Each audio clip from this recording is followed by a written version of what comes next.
Hare Krishna. So we will resume our discussion on the second chapter of the Bhagavad-gita from verse 54.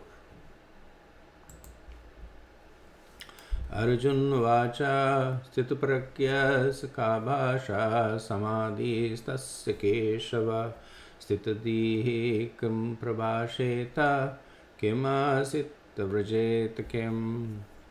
Arjun said, O Krishna, what are the symptoms of one whose consciousness is thus merged in transcendence? How does he speak, and what is his language? How does he sit, and how does he walk?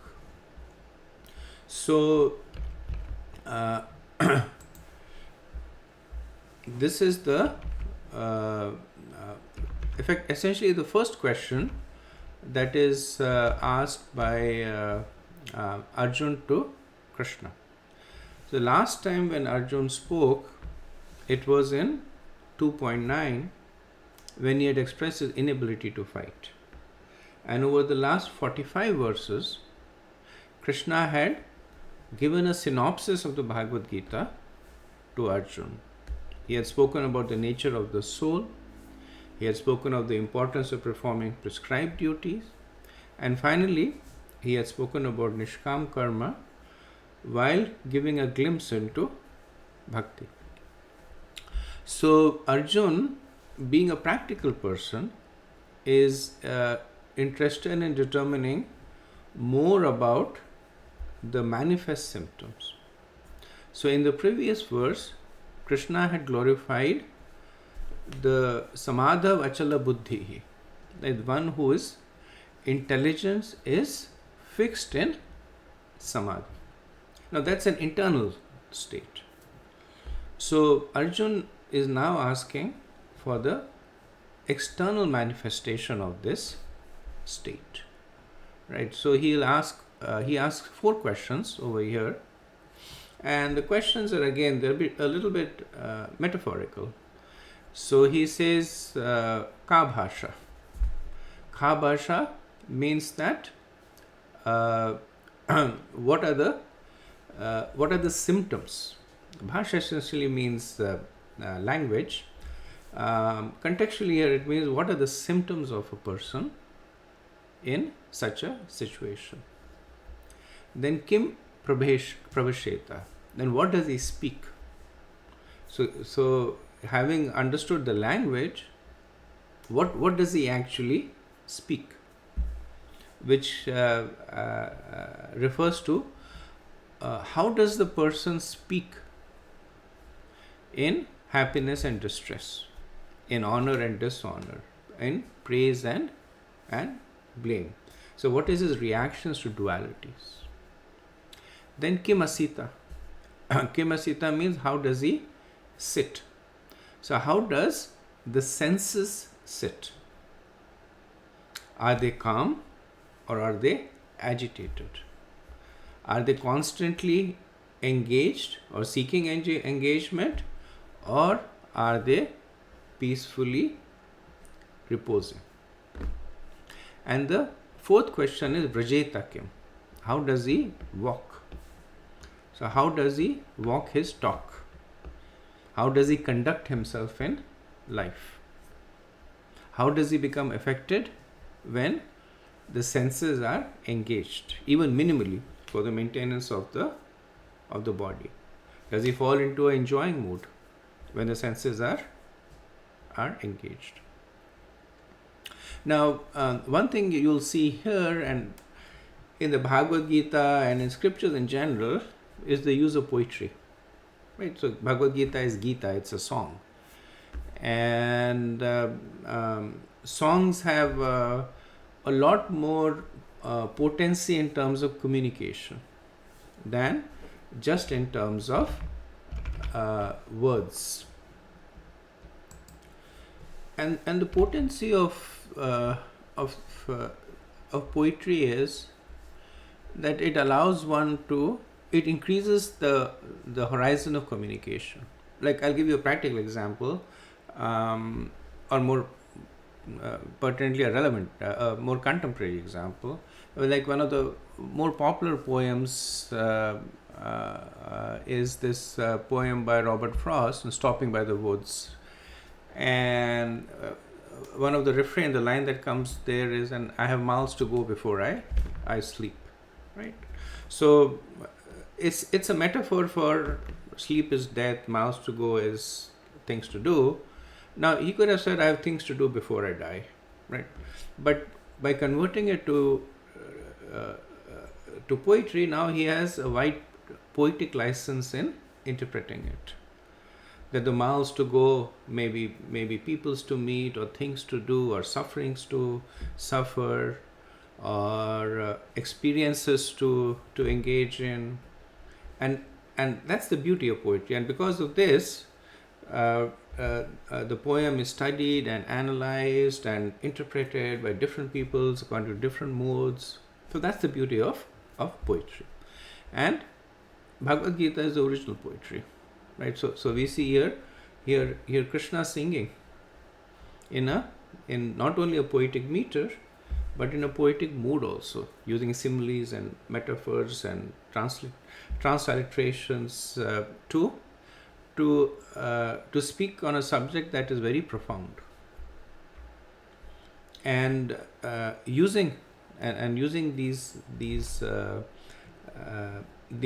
mechanisms, Krishna is able to condense a lot in a little.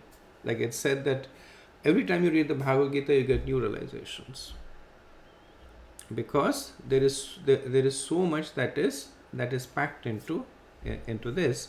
Here we see Arjun using that the same mnemonic, right? It's the same technique. Like he's saying that ka bhasha, what language, kim prabhasheta, what does he speak? Now Krishna does not like say that he speaks in Hindi or Sanskrit or whatever. Krishna understands kim prabhasheta. Right? Kim prabhasheta is that how is the person reacting? So there is this interpretation of the connotations that happens. Okay, so these are these 4 questions, and Krishna will use the remaining verses in the chapter to address these 4 questions. So moving on to the next verse, 255. Shri Bhagavan Vacha Prajati Yada Kaman Sarvan Partha Manogatan Atmanyeva Atmanatushta Stituparagya Stadochyate. The Supreme Personality of Godhead said, O Parth, when a man gives up all varieties of desire for sense gratification, which arise from mental concoction, and when his mind, thus purified, finds satisfaction in the self alone, then he is said to be in pure transcendental consciousness. So this is the answer to the first question by Arjun, that what are the symptoms of the sthita pragya? What is the nature of the jivan mukta, a liberated person? So this is describing the state. If you look at the 4 questions, the first question describes the state, and the other 3 questions, they ask for a description on how does a person in that state react.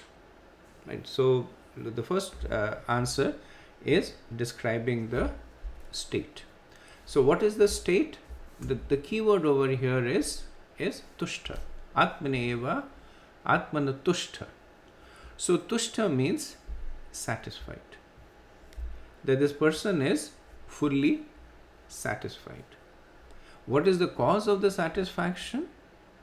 The cause of the satisfaction is prajahati yada kaman sarvan partha manogatha. So kaman is desires, and manogatan is by mental concoction. So when the person gives up all the varieties of desires for sense gratification which arise from mental concoction, right? And you can appreciate the specificity of what Krishna says right now. So he's not saying that the person gives up all desires, because they are desires of the soul also. What is the desire of the soul? The desire of the soul is to associate with other devotees, to serve them, to serve Krishna, engage in Krishna Katha. Right? So if Krishna would say that the person simply gives up all desires, then what is a desireless person? A desireless person is as good as a dead person. That is just sitting doing nothing. But Krishna is specifically saying manogata. And the mind is an external imposition on the soul. It is a creation of the material world. And when in that materially created mind, there are a variety of material desires. When they are given up, then what does the person experience? Tushta, satisfaction. Right? So this is the description of the state of sthita pragya. That he has given up the desires for satisfaction that one may achieve through mental concoction.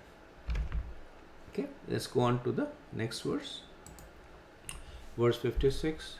Dukheshvan ugdvina sukeshu viktaspara vitarag bhaya krodha stitadir muniruchyate. One who is not disturbed in mind, even amidst the threefold miseries, or elated when there is happiness, and who is free from attachment, fear and anger, is called a sage of steady mind. So this verse is the answer to the second question of Arjun. Two verses actually, 256 and 57. They answer Arjun's second question in 254, that how does the sthita pragya speak and what does he speak about? Right? So how does such a person react to external disturbances? Dukheshu anuvigdmana. How does he react to the threefold miseries? Right? So the short answer is that he does not react. Right? So it says one who is not disturbed in mind. And then after that there is a sample description of the situations, that miseries, happiness, vitarag bhaya krodha is free from attachment and fear. So why does such a person not react? Right? And the explanation is that because the person understands that everything that is happening to him is because of his own previous activities, prarabdha karma. And it says that every moment you are experiencing the fructification of a combination of your previous karmas. As you go through life, you perform different activities. Different activities have different reactions, which mature at different points of time. And at any given point of time, there is a set of prior karma that is maturing, that is known as prarabdha karma. Before they mature, they are known as aprarabdha karma. That means they are in stockpile. They are waiting to mature. What are they waiting for? The factor of time. So, whatever a person is experiencing now has already been determined by the basis of his own previous activities. Right? And Prabhupada translates Dukheshu to threefold miseries. Because at any moment, a person is suffering from three different agencies. Right? There is the adhyatmic karma, or rather the adhyatmic klesha, which is suffering to the self, which is in the form of hunger, thirst, fever, headache. So this is one that atmic, you yourself are suffering, or in your mind, because of agitation, depression, whatever it is, adhyatmic suffering. Right? The other is adhipotic suffering from bhuta, from other living entities, from friends and enemies, from snakes and tigers and mosquitoes and viruses. So that is adhibhautik, right? And adidevik is, so devik essentially means divine arrangement. So adidevik is because of rain and heat and cold and earthquakes and environmental disasters. So everybody at every moment of time is suffering a combination of these three: adhyatmic, adidevik, and adibhautik. But when a person understands that all this, while they may be coming from other people, from environmental factors, there is only one person that is responsible for that suffering, and that is he himself. Then the person is not disturbed. Then the person is of steady mind. And Krishna then expands on the quality that what does this result in? Vit, Rag, Bhaya, Krodha. So three things: Rag, Bhaya, and Krodha. Rag is attachment for the desirable. Bhaya is fear of getting the undesirable, or the fear of losing what you have rag for. And Krodha is when that actually happens. That when you're not able to get what you want, so when your rag is not fulfilled, or when you lose what you have, when that fear actually fructifies, then it results in anger. So they're all very close cousins. From rag comes bhaya, from bhaya comes krodh. So the person is vita, rag, bhaya, krodha, without attachment, fear, and anger. The person is unaffected by the various kinds of sufferings that surround him. That is a sthita dhir muni ruchyate. That is a sage of steady mind. Okay, so let's move on to verse 57. Verse 57. Yah sarvatra nabhishneha tat prapya shubham na binandati na dveshati tasya pragya pratisthita. In the material world, one who is unaffected by whatever good or evil he may obtain, neither praising it nor despising it, is firmly fixed in perfect knowledge. So this is essentially an expansion of the qualities that was given earlier on. That how does the person react to good and bad, right? Whether it was said he does not react. Here it is same thing is repeated, that he is unaffected by good or evil. Right? And one of the things you'll notice is that good and evil are kind of put on the same scale in terms of evoking a reaction. So the question is that what if the person, somebody is rendering service to such a person? Does the person simply ignore him? One can understand if somebody is troubling the person and the person ignores. But what if somebody is trying to help the person, trying to serve the person? Does he simply ignore him? So not really. The understanding is that the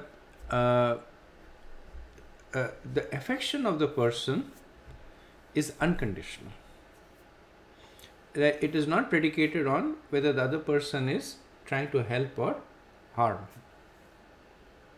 So the general nature of such a person is that of being merciful. Since he has that quality of mercy, he has general affection and he is fixed in that quality. And because it is fixed in him only, it is not predicated on the actions of the others. So he does not become excessively favorable to when somebody does some service, and he does not become excessively envious or angry when somebody causes any pain. So that is pragya pratisthita, that is situated in samadhi. Okay, so moving on to the next verse. Verse 58. Yada samritti chayama kurmangani sarvashaha indriyani indyarthebhyas tasya pragya pratisthitaha. One who is able to withdraw his senses from sense objects, as tortoise draws its limbs within the shell, is firmly fixed in perfect consciousness. So this is the answer to the third question of Arjun. So his first question was Ka Bhasha. What is his language? Which means how is he situated? And the answer was that such a person is satisfied in the self, Tushti. The second question was, how does he react? Kim Prabhasheta. What does he speak? And the answer was, he does not respond to dualities. Now in 6 verses, from 58 to 63, Krishna responds to the third question of Arjun, Kimasita, that how does he sit? Which means that how does the transcendental person control his senses? How do the senses sit in him? And this is a question that is coming from a very practical understanding that even a transcendentally situated person has to survive, which means he has to eat, has to perform some activities. And whenever there are activities, there is the engagement of the senses with the sense objects. So the question is that how does he control his senses when they are around the sense objects? So Krishna here uses the analogy of a tortoise to explain the position of such a person, that a tortoise on its own free will can withdraw its limbs within its shell. It withdraws its entire body within its shell to the point where there's just a shell, there's no manifest body. And when the need comes, then the tortoise, he extends the limbs from the shell, and then he can walk around or do whatever tortoise stuff they need to do. But both of these happen on the desire of the tortoise, right? So similarly, such a person, when there is a need, will manifest the senses. So when there is a need for performing survival karma, the activities that are needed to survive, the person will engage the senses in the object. So the person will light a fire and cook, the person will eat. But when in all other situations, the person has withdrawn the senses. So it is as if the senses do not even exist. So when the person is exposed to the objects that are not relevant to his basic survival, then the senses are as if they are not even manifest. Srila Prabhupada says the senses are compared to venomous serpents, and they may act very loosely and without restriction. But the yogi or devotee must be very strong to control the senses like a snake charmer. Like a snake charmer is able to control the senses. Similarly, a sthita pragya is able to control the senses and manifest them only when he sees there is a necessity to manifest. Otherwise, the senses are withdrawn. Okay, next verse. Verse 59. Vishaya vinivartante nirarasya dehina rasavarjam rasopyasya param drishva nivartate. Though the embodied soul may be restricted from sense enjoyment, the taste for sense object remains. But ceasing such engagement by experiencing a higher taste, he is fixed in consciousness. So this is a very key verse of defining the principles of renunciation, of distinguishing between true and false renunciation. right? So a sense may be deprived from the sense object externally also. So maybe like an example is given that if a person is sick, then cannot eat. But does that mean he is sthita pragya? No. Why?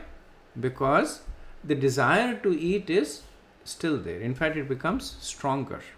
When the external engagement is curtailed, then the internal meditation becomes more so.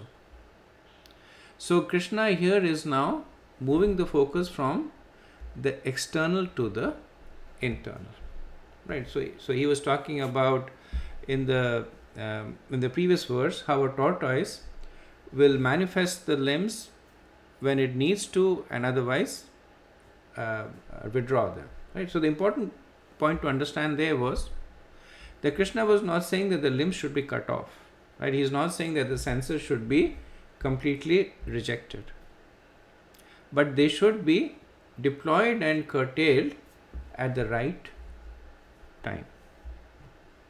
Now, over and above that, if the senses are curtailed, but the desire to engage the senses is still manifest, then such a person will eventually fall down. So Krishna is saying, but the sthita pragya is one in whom even the desire to engage the senses for sense gratification is not there. And why? Because param drishtva nivartate. Because the senses are now engaged in a higher taste. Right? So the process of Krishna consciousness is very practical. The understanding is that wherever there are senses, there is a desire to engage. So artificially depriving the senses of their object will only work in the short term, but eventually there will be fall downs. We see that empirically so many times. And in the scriptures, we also see great sages, they went to perform austerities. For a long time, they're able to control the senses.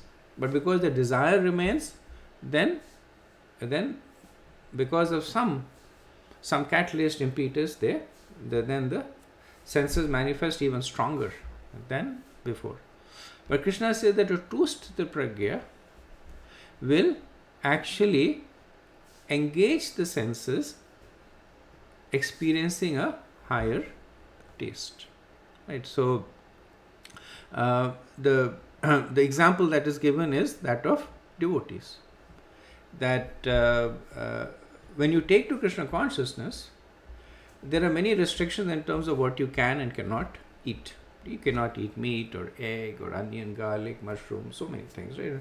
And sometimes when this conversation happens to others, and they say, "My God, there's so many things you cannot eat. How do you guys even survive? What enjoyment you have?" But the enjoyment is that within what is allowed, if it is prepared tastefully, offered to the Lord, honored as prasadam, that is a higher taste. The enjoyment is much, much higher. So it's not that devotees are starving themselves and they're saying we cannot eat. In fact, Prabhupada would say prasadam, one of the potent aspects of making advancements. Right? So this is the higher taste. Actually, there's a book that was and that is still very popular called Higher Taste, and it talks about vegetarian recipes. It's published by devotees. Talks about vegetarian recipes, and this principle is also formally, and we will study it in Nectar of Devotion, formally enunciated in Yukta Vairagya. Right? So we will do that later in NOD. In texts 60 to 63 that follow, Krishna will now speak specifically in the context of Arjuna's plan to renounce work and go to the forest to gain knowledge and avoid sinful reactions. So let's go to verse 60. Verse 60. Yatato hayapi konteya purushasya vipaschita indrani paramathini haranti prasabham manaha. The senses are so strong and impetuous, O Arjun, that they forcibly carry away the mind even of a man of discrimination who is endeavoring to control them. So, in the previous verse, Krishna had given two propositions, right? He had given the proposition of controlling the senses forcibly by depriving them of the object, and the second of redirecting the senses to a higher taste. So in verse 60, he talks about the first proposition of controlling the senses forcibly. Essentially, he talks about the futility of that, right? He says the senses are so strong and impetuous. And how strong are they? So, even for a person of discrimination, right? So, Krishna says, Purushasya vipaschataha, right? So, it is okay for one to say that when a person is not endeavoring to control, or the person is not sufficiently empowered to control, then the senses will go awry, right?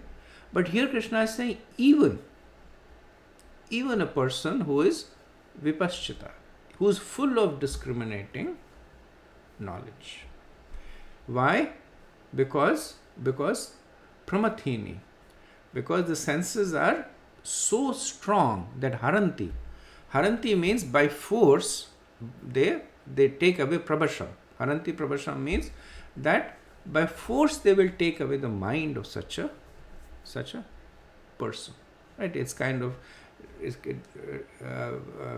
described against a person trying to swim in an ocean against the current, that it takes a lot of endeavor to swim, but the current is so strong that eventually it will carry away even the strongest of the swimmers. Like it is said that statistically most of the people who drown are people who are good swimmers, because they underestimate the power of the sea or the river or the ocean, and they think they know how to swim, but the force of the water is so strong that it even overpowers them.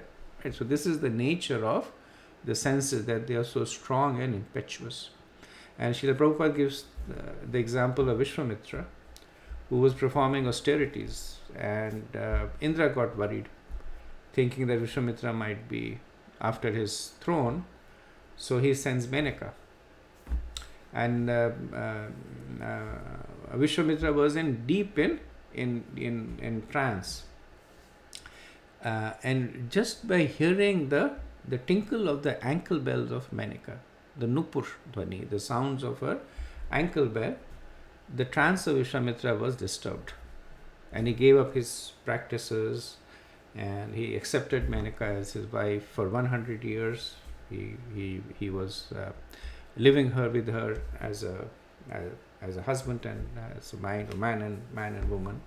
So this is the power of senses. That with all his mind he was trying to focus it, but his ears just heard the sounds of the ankle bell.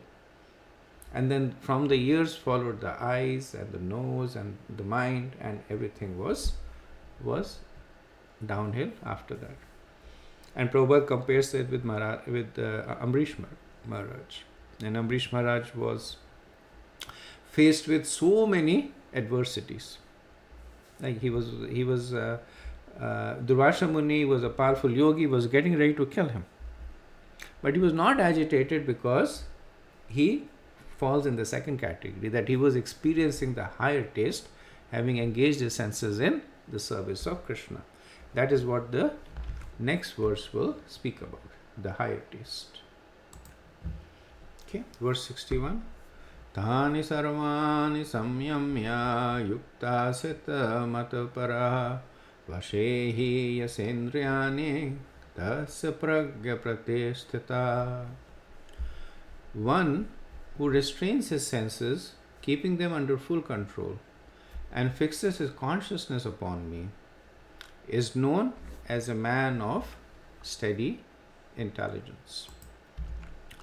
So in this verse, Krishna explains how to control the senses. Right? So previously he had said by experiencing the higher taste, right? And which is a symptomatic description. Now Krishna is coming to the cause. How does the person, what does the person do to experience a higher taste? And Krishna says that yukta asita matpara. So matpara means in relationship with me. And this is an important verse because Krishna for the first time is stepping in the forefront and establishing himself as the Supreme Personality of Godhead. And now it's done without any fanfare. It's not that, So in the 11th chapter when Krishna reveals his universal form, there's a lot of fanfare over there. But long before that, Krishna has already spoken about his unique position as being the personality of Godhead. And we see that he does it in a very matter-of-fact way. He says yukta sita matpara. That the person has established his consciousness upon me. Right? And there are no drum rolls, there are no flashes of lightning, because the divinity of Krishna is not predicated on all these external things. It is his intrinsic position. So how does the person experience higher taste? The person experiences higher taste by fixing them in relationship to Krishna. Right? So relationship means that on Krishna or on things related to Krishna, like service to Krishna, like devotees of Krishna, deity. So it's not just one simply meditates, even though that's a bona fide form, but not just that's the only way that simply meditates on Krishna. But Krishna says in matpara, in relationship to me. Now another thing that is important to note here is that Krishna begins with tani sarvani samyamya. That the person is restraining keeping them under full control. So I had noted earlier on that Krishna uses the words with a lot of precision.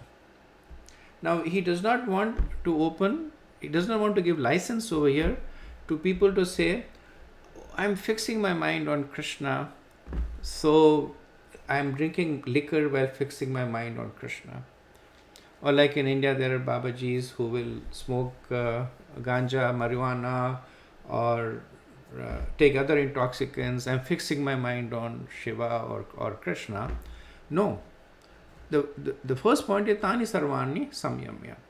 That who restrains his mind. Restrains means in accordance to the Vedic injunctions. But even within the accordance of, within the realm of Vedic injunctions, the senses still have a lot of license to engage in enjoyment. That's the whole process of karma kand. So further control of the senses within the realm of the Vedic injunctions is achieved by experiencing the higher taste. And that higher taste is practically manifested by engaging the senses in relationship to Krishna. Right? And in the next set of verses, Krishna will talk about the pitfalls in one who is not able to do this properly. Because this is an option that needs sincerity from the person to subscribe to. Right? So Krishna will talk about that in the next verse. Okay, verse 62. Dhyayato vishayan pumsha sangaste shupajayate sangat sanjayate kama kamat krodha bijayate. While contemplating the object of the senses, a person develops attachment for them. And from such attachment, lust develops. And from lust, anger develops. So in verse 260, Krishna had spoken about how the senses are so powerful. And then in 261, he had given a way to control the senses, which is engaging them in a higher taste. Now he talks about the importance of controlling the mind. So the nature of the senses is that they will seek engagement. But if the mind is also contemplating the engagement of the senses, then even if the senses are somehow restrained from the objects, the mind will force. Right? And so this verse talks about how that happens. So it begins with while contemplating the object of the senses. So that's the first thing that comes in the mind, that it begins to contemplate. So right now it's in the mental realm. Right? So this is in the thinking area. Then the person develops attachment for them. So the result of that contemplation is now the person is developing attachment to it. Right? So this is in the feeling stage. That even though the actual engagement has not commenced, but the person is already experiencing the taste of that engagement through mental speculation. And then because of such attachment, lust develops. So lust is the willing stage. That now the thinking and the feeling have fructified into the person ready to do that action. And willing will result in doing. So this is essentially the thinking, feeling, willing and doing. Now, it says that from lust, anger arises. And anger arises because of two reasons. One is that when the person does something that he has been contemplating upon, then the actual enjoyment that the person experiences is a faint shadow of what he thought he would experience.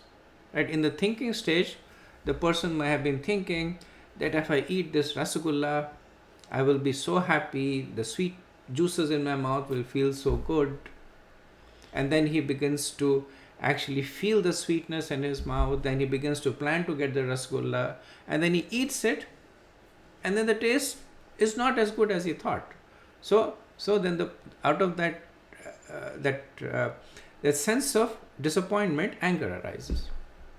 And the second situation is that he may go to the thinking, feeling and willing, but circumstantially cannot do it. Maybe he doesn't have the money to buy the rasgulla. Maybe there are no rasgullas. So the senses are primed. They are ready to engage, but the object is not there. So that's why anger comes. So flipping it around, the verse is essentially talking about the importance of controlling the mind. That one who controls the mind then is nipping this at the bud. If the thinking does not happen, the feeling will not happen. If the feeling does not happen, the willing and the doing does not happen. So if the contemplating of the object of the senses does not happen, then the attachment to that will not happen. And then the lust will not happen and the anger will not happen. So essentially it is reinforcing 261 where Krishna says matpara, that you engage with me. So when one's mind is engaged in Krishna consciousness, then this chain of events will never manifest. Which is why the process of spirituality is so potent. That it acts at the root level. Right? Prabhupada would say that it uproots the desires. Right? Prabhupada would also choose his words very carefully. So it does not trim the desires, it does not prune them, it uproots them at a point from even before they start to manifest. Okay, so let's do the next verse. Verse 63. Krodhat bhavati sammoha, sammohat smriti vibhramaha, smriti brahmashad buddhi nasho, buddhi nashad pranashyati. From anger, complete delusion arises, and from delusion, bewilderment of memory. When memory is bewildered, intelligence is lost. And when intelligence is lost, one falls down again into the material pool. So Krishna is drawing a sequence of cause and effects, right? All coming from the mind. So I'll combine this verse and the previous verse to draw this chain. So how did everything begin? From dhyato, from in the mind, from contemplating, right? And from that came attachment, and from attachment came lust. From lust came anger, right? Anger because when satisfied, there is frustration that this is not good enough, or I want more. When not satisfied, the anger. Now Krishna picks up the chain from that point, that what happens after anger comes. So from anger develops bewilderment, the absence of discrimination, sammoha. Anger is considered to be in the mode of ignorance. Like it's often seen that people in anger will say things that they will regret later on, or they will do things that they will regret later on. Why? Bewilderment. They lose the discrimination between what to say and what not to say, or what to do or what not to do, right? So it's a natural consequences of being anger.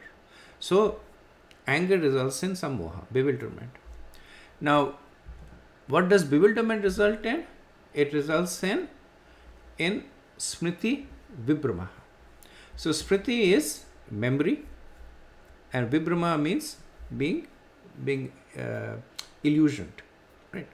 So one forgets all the good instructions that has been given to them in the past. One forgets all the lessons that they have learnt, right? So at any given point of time, a person or the behavior of a person is a cumulative impact of all that the person has experienced and learned in the past. And that's how it said the persons become better and better if they're properly situated, because they're learning additional lessons. As people get old, they develop humility, they become mature. Why? Because that's smriti, because that the memory of all that the lessons they have learned. But when sammoha, when the bewilderment of the anger manifests, then the person loses that recollection. Smriti also means the scriptures, right? We know Shruti, Smriti, Purnadi, right? So Smriti is also scriptures. The person also loses their understanding of the good instructions in the scriptures. So the person may have read Bhagavad-gita or may have read other scriptures, but Smriti Vibhrama. Now when the person is bewildered, then that memory is gone. What does that result in? In buddhi nasha. So buddhi in this case refers to one's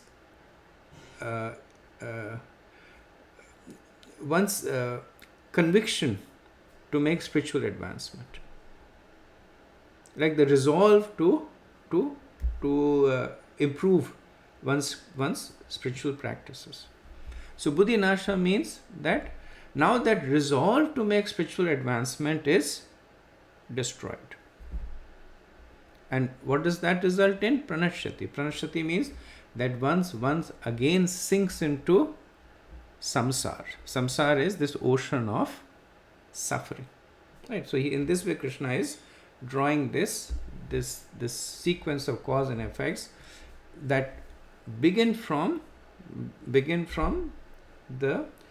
contemplation in one's mind, right? Dhyayato Vishayan Pumsham. That from simply when the mind is engaged in the sense objects. Now bear in mind that there is no actual engagement that has happened so far. The mind is simply engaged, and from that develops attachment, from that lust, from lust comes anger, from anger comes bewilderment, from bewilderment comes you lose your memory in terms of what the scriptures say, what is beneficial for you.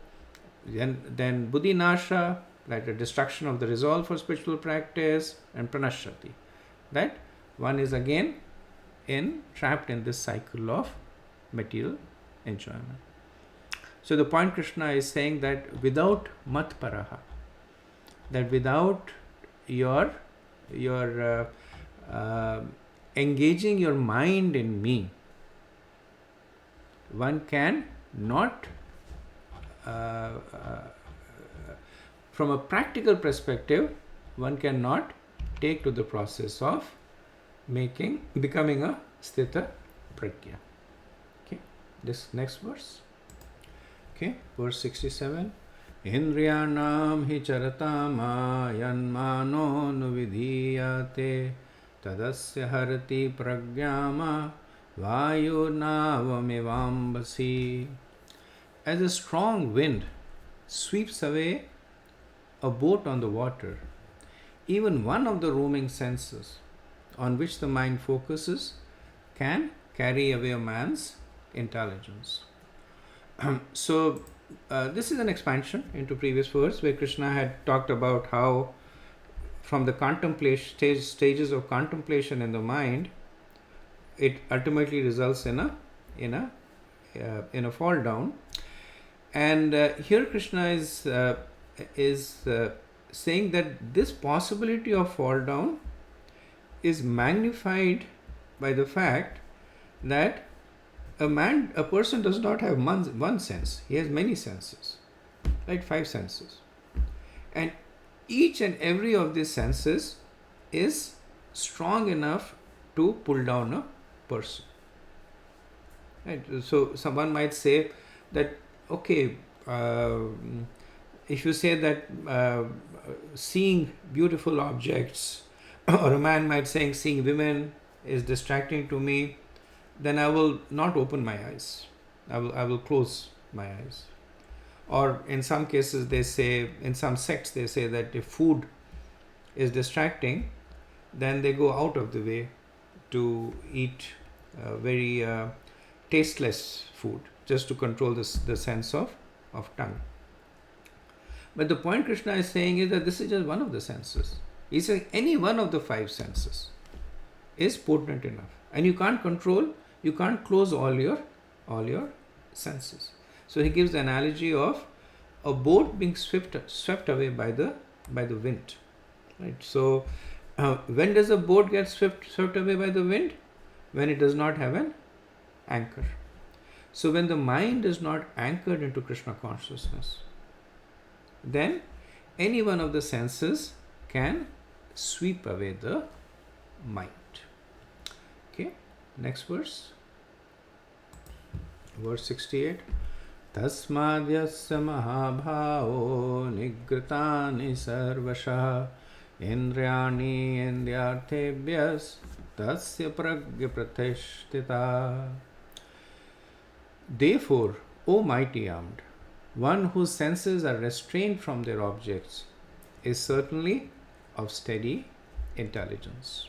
Right? So, tasmat, therefore. So, Krishna giving the pros and the cons. Right? He's basically talking about how one whose mind is absorbed in Krishna or in activities related to Krishna consciousness is able to control the senses, and one whose mind is not able to control the senses. So Tasmad here says, therefore the conclusion is that one whose senses are restrained from their objects. Right? So the understanding is that this restraint of the senses from the object is manifested when the mind is absorbed in Krishna. Right? So one can use the two terms synonymously in this context, that one whose mind is absorbed in Krishna. And how does that absorption in Krishna manifest? That the senses are restrained from their object, and such a person is a pragya pratisthita. So that is the sthita pragya that Krishna is describing. Okay, next verse. Verse 69. Ya nisha sarva bhutanam tasyam jagrati samyame yasyam jagrati bhutane sa nisha pashato munehe. What is night for all beings is the time of awakening for the self-controlled. And the time of awakening for all beings is night for the introspective sage. So Krishna uses a metaphor over here to describe the two situations he has explained in the previous set of verses.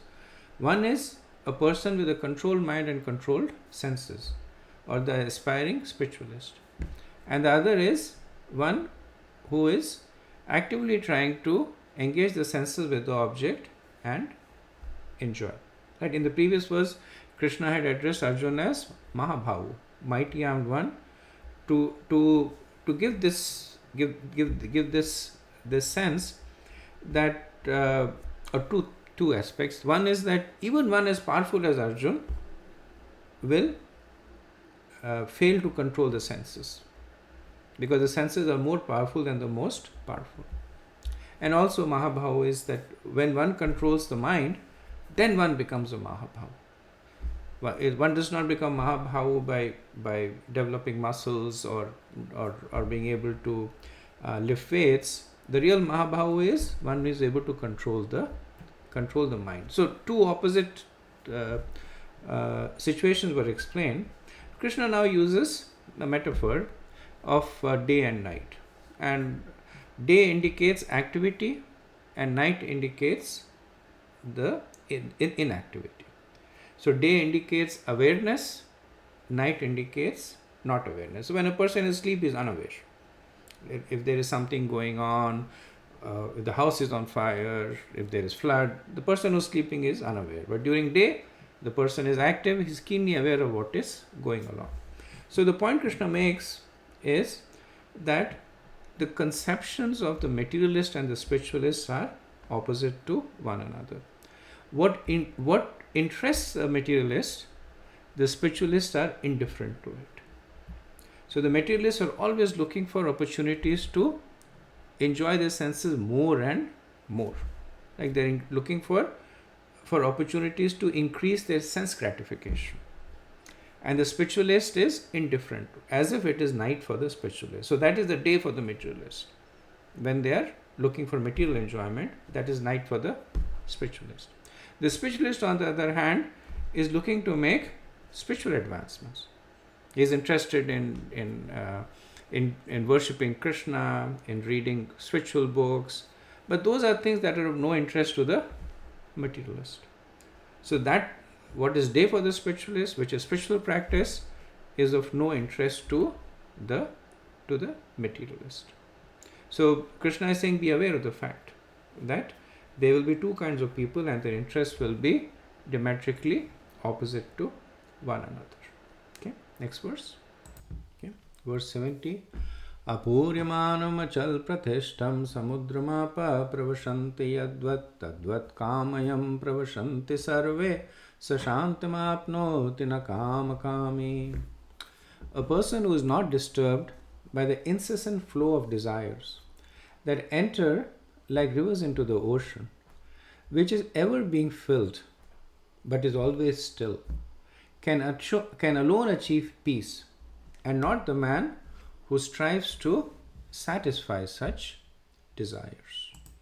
So previous verse, Krishna had contrasted between the materialist and the spiritualist in terms of one being active or the things that interest one person's is of no interest to the other, and vice versa.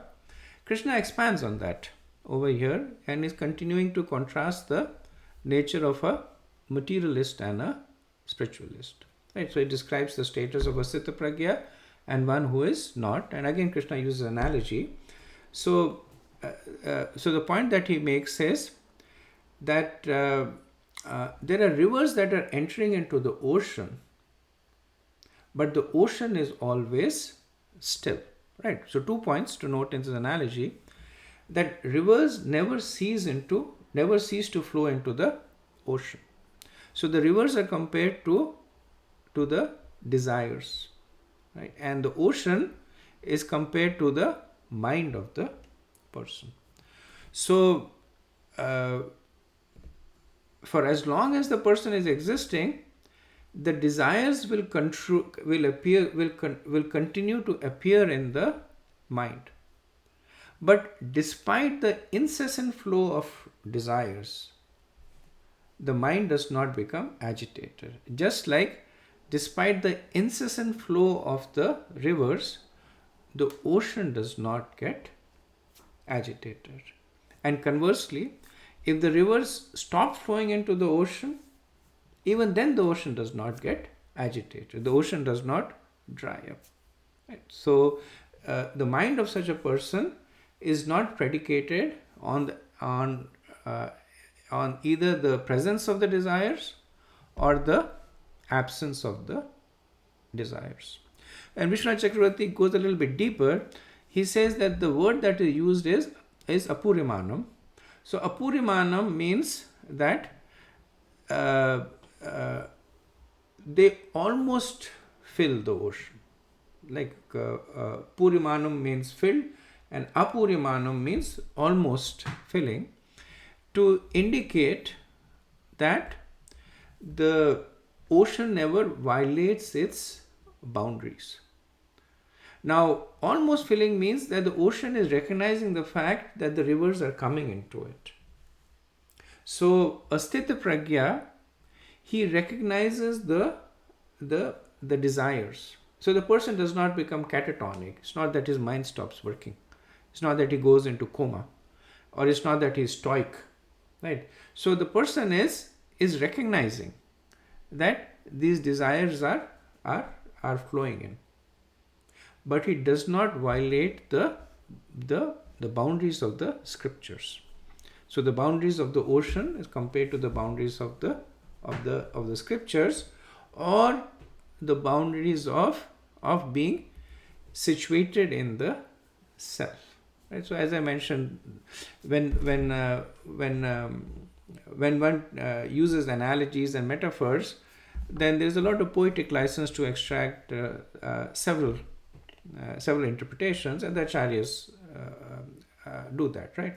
So here the situation of a Sthita Pragya is described poetically, that even amongst the myths of the incessant flow of desires, the mind is always peaceful, right? And compared to not like the man who strives to satisfy such desires.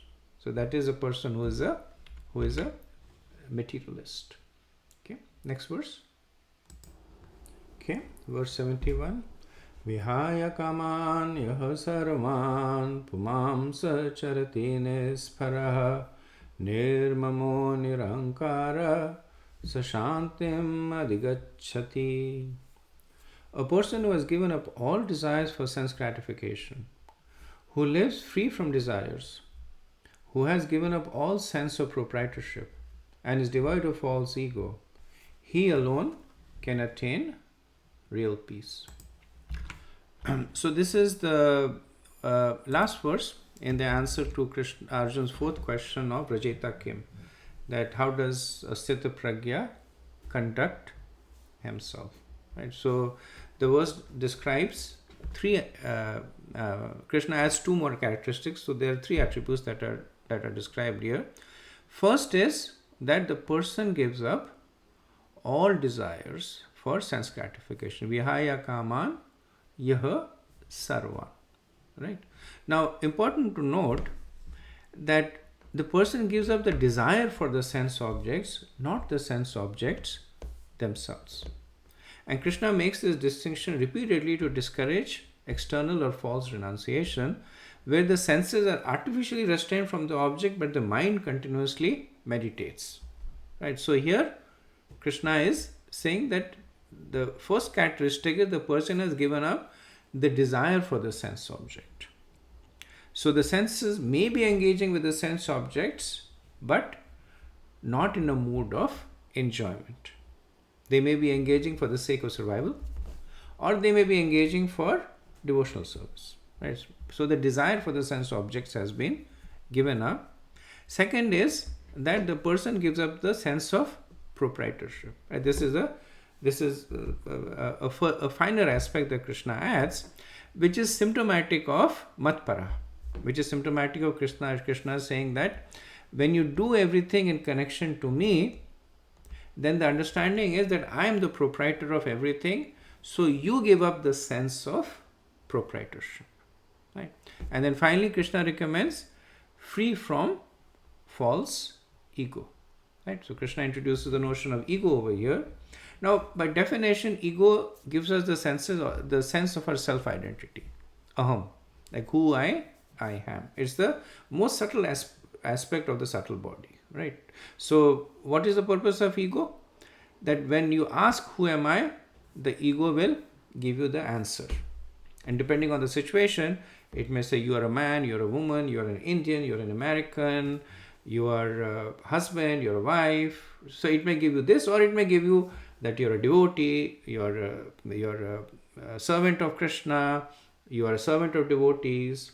So when the mind is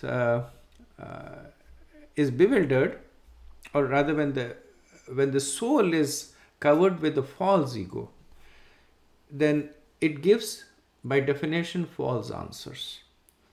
Right? So when one asks who am I, then the ego gives false answer. That's why it's called false ego. It'll say that you're the master, you're the controller, you're a man, you're the body, right?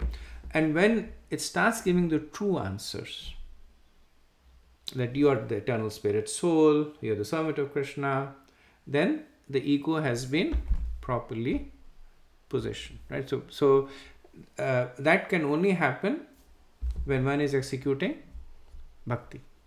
Right?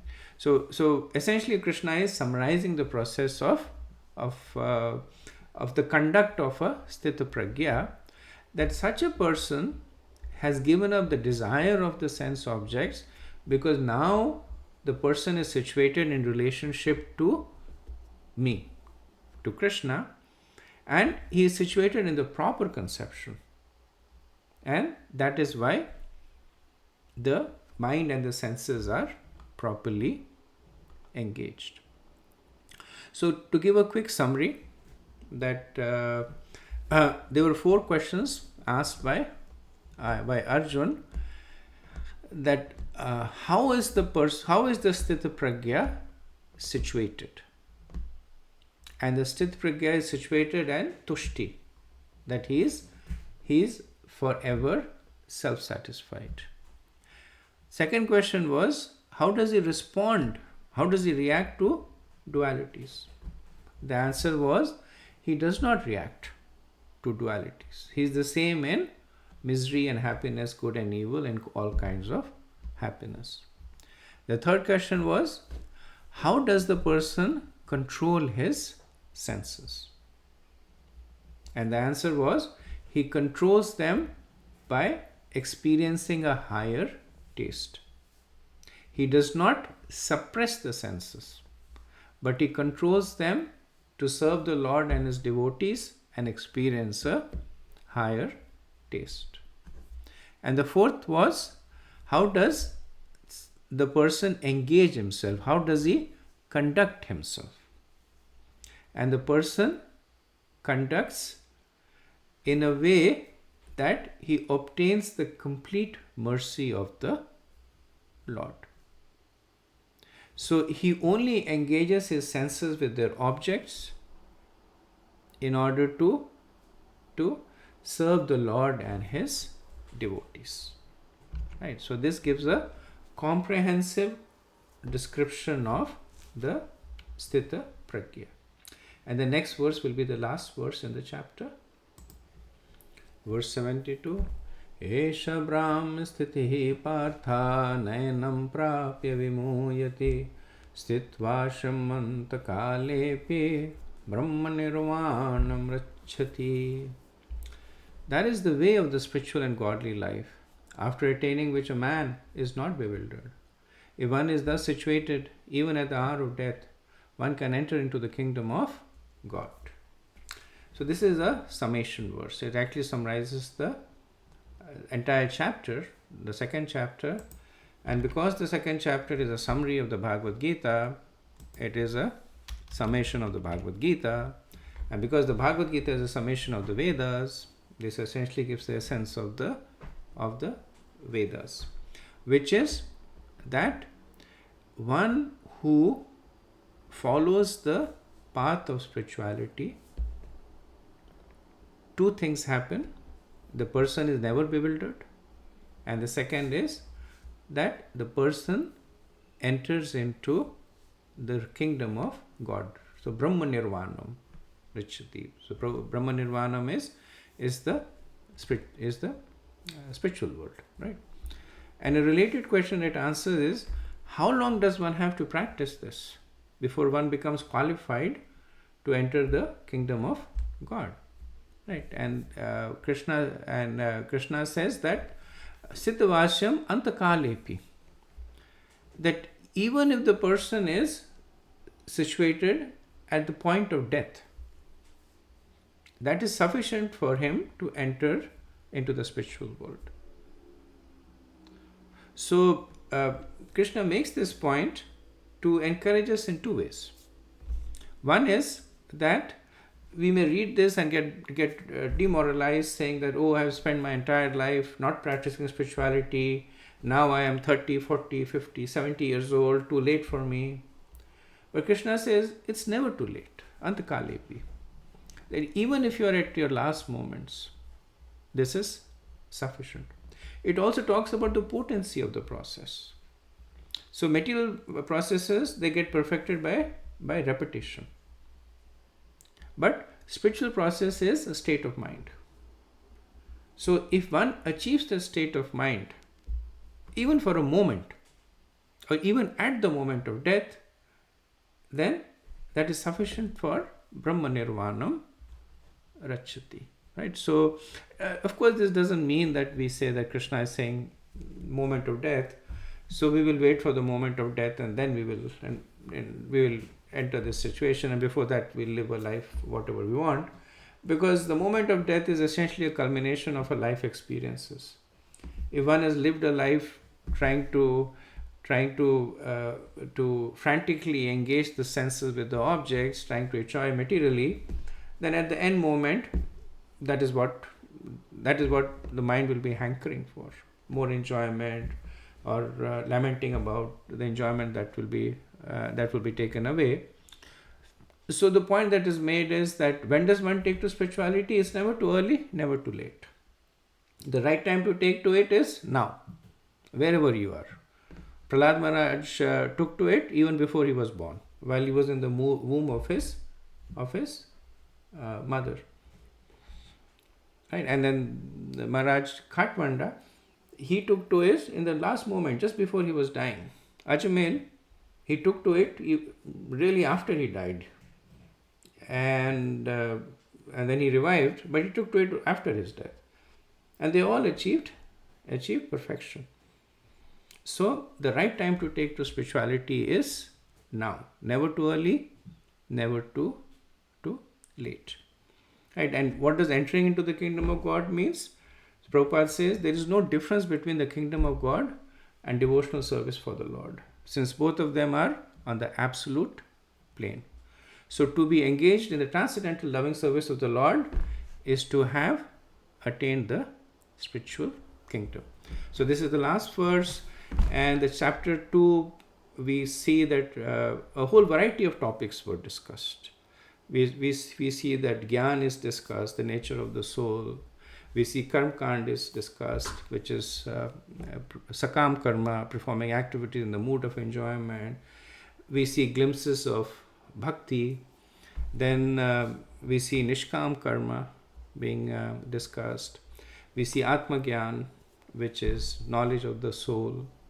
Then we see the concluding part of the chapter, where the manifest symptoms of one who is engaged in Nishkam Karma is described. So the chapter is also known as Sutra Gita. So Sutra essentially means in abbreviated form. So we end the chapter over here. Next time we will start with chapter 3. Srila Prabhupada ki Jai.